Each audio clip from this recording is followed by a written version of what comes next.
Hola, ¿cómo están? Gusto en saludarlos de nuevo en este podcast y página de YouTube, Reflexionando con Alberto Olvera. Hemos tenido un par de semanas de descanso sin haber producido un nuevo capítulo, pero esta ocasión quisiera regresar a comentar con ustedes una situación trágica y a la vez alarmante, que es la situación de la violencia en el estado de Veracruz, que siempre, por las malas razones, ocupa los espacios principales de la atención mediática. Lo que acaba de suceder fue el asesinato de la maestra Irma Hernández Cruz en la ciudad de Álamo, en Veracruz, cerca de Tuxpan. Este asesinato es terrible porque se trataba de una profesora jubilada que, para completar su salario, trabajaba también como taxista en ese municipio, y fue secuestrada por un grupo criminal local. Le hicieron arrodillarse frente a 7 hombres armados apuntándole para que instruyera a sus colegas taxistas a que pagaran el piso, como se dice normalmente, a esta organización criminal y no a otra mafia local.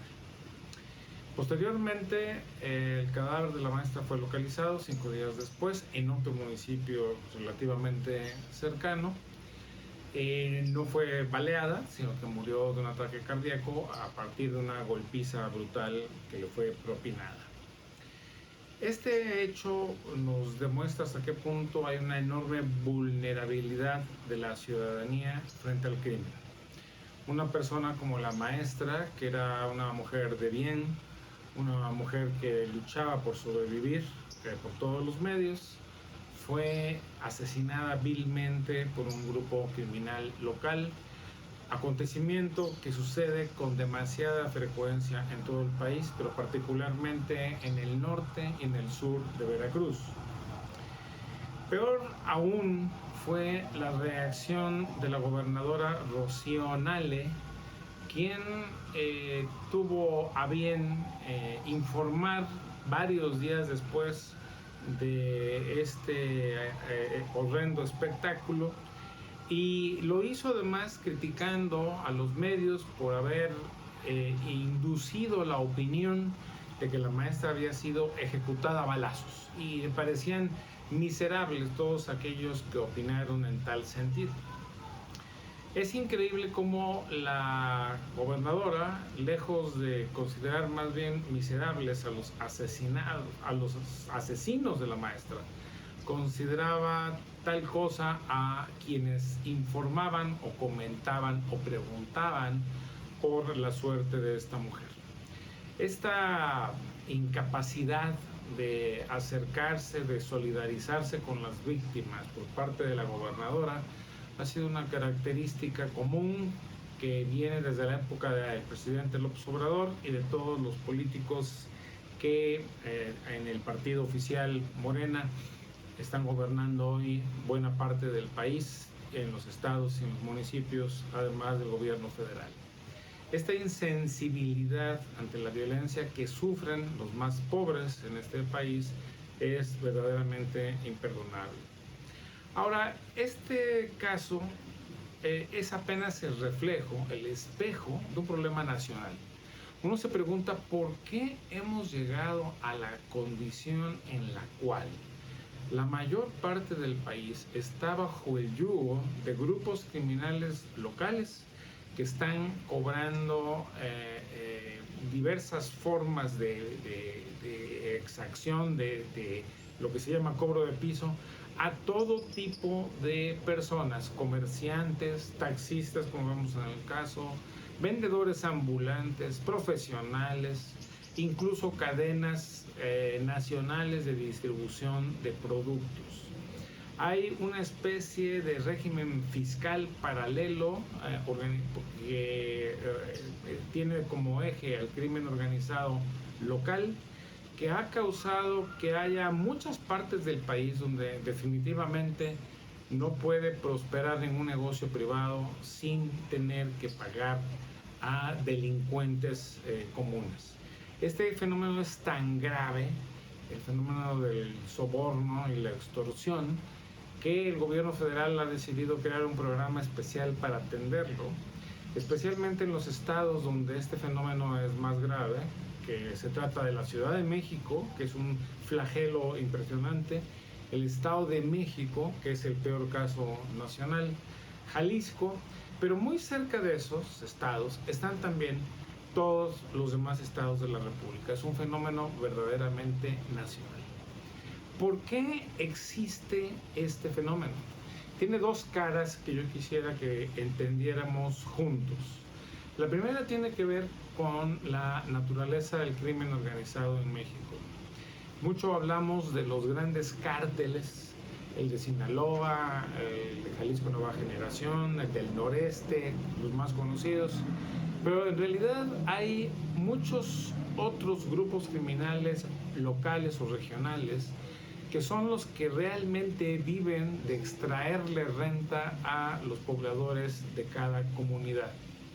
Este sistema criminal nacional nos habla de que tanto existen organizaciones criminales de gran potencia nacional e internacional, como los antes mencionados, pero están en un sistema de articulación con muchos otros grupos criminales más pequeños que funcionan como aliados temporales, como prestadores de servicios a los cárteles grandes y a la vez sobreviven usando sus propios medios, usando la violencia que las armas que poseen les permiten ejercer para someter a poblaciones completas a su mando.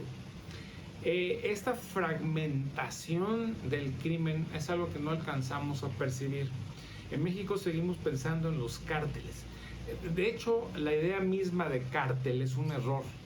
Cártel nos da la idea de una organización criminal perfectamente aceitada, con jefes, generales, coroneles, mayores, un ejército perfectamente disciplinado de arriba hacia abajo.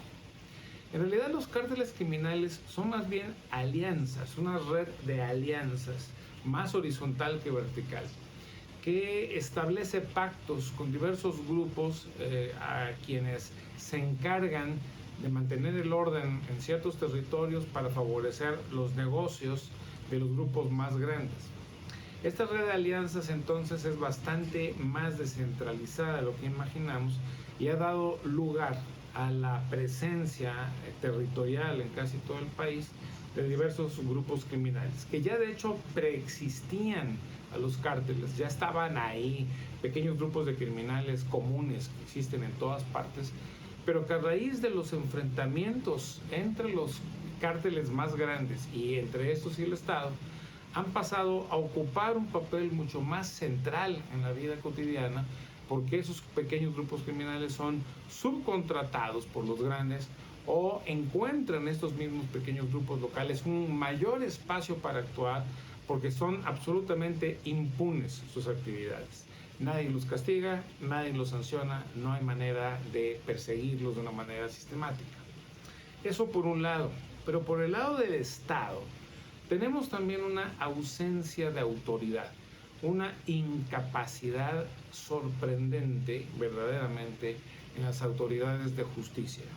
No funcionan las policías municipales, muchas de ellas tan débiles, tan pequeñas en número, en armamento, en capacitación, que no pueden enfrentarse a los grupos criminales locales sin ayuda exterior. Policías estatales cooptadas, corrompidas, al igual también que las policías municipales. Tenemos una Guardia Nacional que no es una policía federal propiamente dicha, sino un cuerpo militar que no tiene entrenamiento policial y que es como una especie de ejército de ocupación en los territorios a donde llega, en donde trabaja a ciegas porque no conoce, porque no ha estado ahí, no son de ahí, en donde llegan y se van, donde no permanecen, y por lo consiguiente no podemos hablar de que exista una presencia de las fuerzas de seguridad constante. Aunemos a esto las fiscalías. Las fiscalías que importan realmente son las de los estados, que son las que atienden, al menos en papel, el 90% de los delitos que suceden en el país.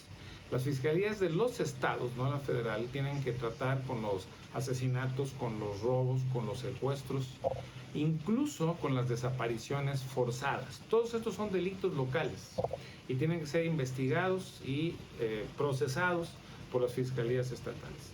Esas fiscalías son una catástrofe estructural. Ninguna de ellas cuenta ni con el personal, ni con el presupuesto, ni con la moralidad suficiente como para llevar a cabo sus actividades de una manera verdaderamente profesional, y dependen políticamente de los gobernadores, como ha sido siempre a lo largo de la historia. La transición a la democracia no creó un sistema de justicia nuevo, sino que reprodujo los vicios y limitaciones de lo que ya existía en la época autoritaria. A esto sumemos el Poder Judicial.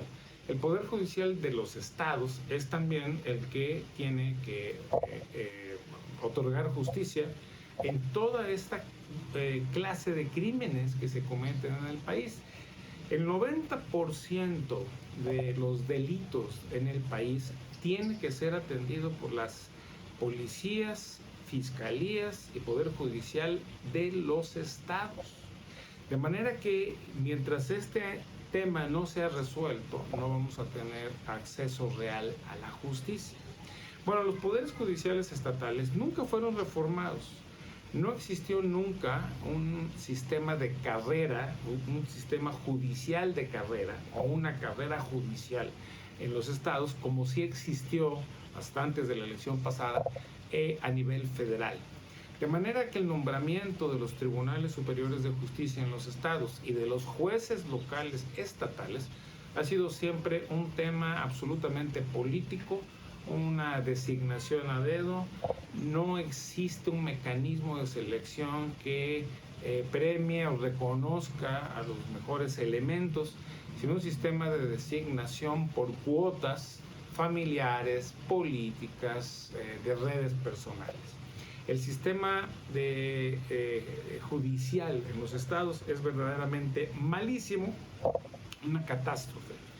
Una magistrada del Tribunal Superior de Justicia de Veracruz me dijo en una entrevista hace algunos años que dada la politización del Poder Judicial de los estados, cualquier idiota podía ser magistrado, o el más ignorante. Y de hecho puso como ejemplo a 3 compañeros suyos magistrados que de derecho no sabían absolutamente nada. Todos los temas que les correspondía tratar lo resolvían sus secretarios, generalmente muy ignorantes también, pero que por lo menos tenían alguna formación jurídica, y no esos señores magistrados ocupaban su cargo por razones políticas. Así es como está la justicia en México, la justicia local. Ahora empeorado este problema con la elección judicial reciente, en donde el sistema de designación a dedo de los jueces se convirtió en una elección supuesta que nadie entendió, que nadie supo qué elegía, y donde los candidatos fueron electos de la misma manera que antes, designados por el Poder Ejecutivo, por el partido mayoritario, de manera que la gente en realidad fue arrastrada y llevada a votar e instruida a votar de la misma manera que lo hicieron en el caso de los jueces federales.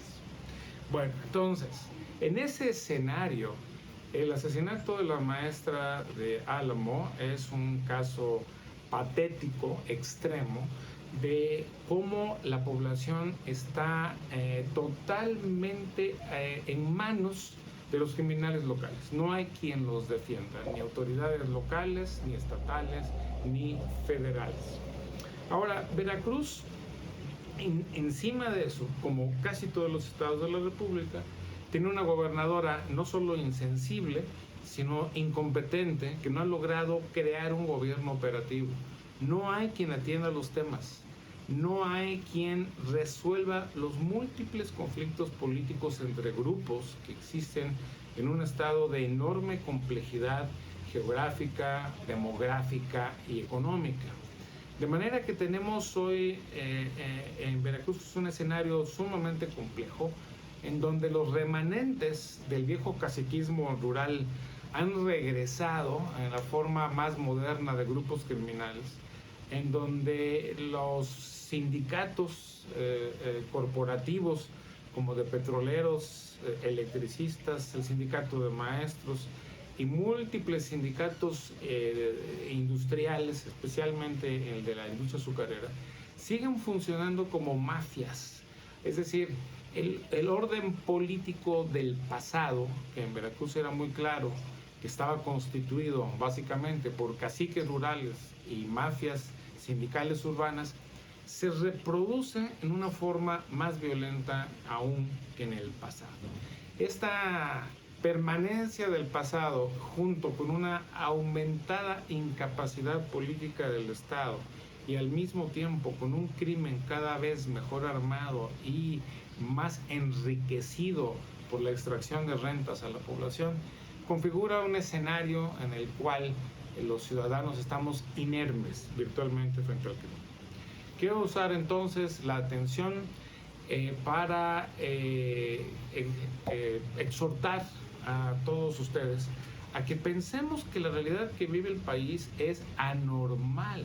Lo que vivimos es una situación extrema, escandalosa, en donde tenemos que exigirle a todos los niveles de gobierno que empiecen a gobernar con seriedad y no como si gobernar fuera un acto de absoluta simpleza, de mera voluntad personal de políticos con muy poca capacidad profesional, y que los que pagamos las consecuencias somos los ciudadanos de a pie, en donde va a llegar el momento en que realmente exijamos cuentas a los funcionarios que hipotéticamente nos representan. Para terminar, en Veracruz están múltiples asuntos pendientes sin resolver. Los crímenes que acabo de mencionar son tan solo un ejemplo. Cada semana hay una persona asesinada porque le roban su vehículo, mujeres asesinadas por sus parejas, hay otro taxista que en el puerto de Tuxpan fue baleado también por razones similares, de que no quiso pagar el piso. Fue a dar al hospital, su padre lo estaba cuidando y llegó un pistolero a tratar de rematar al taxista, y a quien mató fue al padre del taxista, que se interpuso tratando de proteger a su hijo. ¿Se ha resuelto alguno de estos crímenes horrendos que acabo de mencionar? Ninguno. O sea, ¿cómo es posible que en medio de esta impunidad generalizada la gobernadora se permita tener la frivolidad y la falta de solidaridad como para no acercarse a las víctimas? La presidenta de la República, incluso al hablar del caso de la maestra de Álamo, ni siquiera mencionó el nombre, habló de esa persona que murió, así lo dijo, en esa ciudad de Veracruz.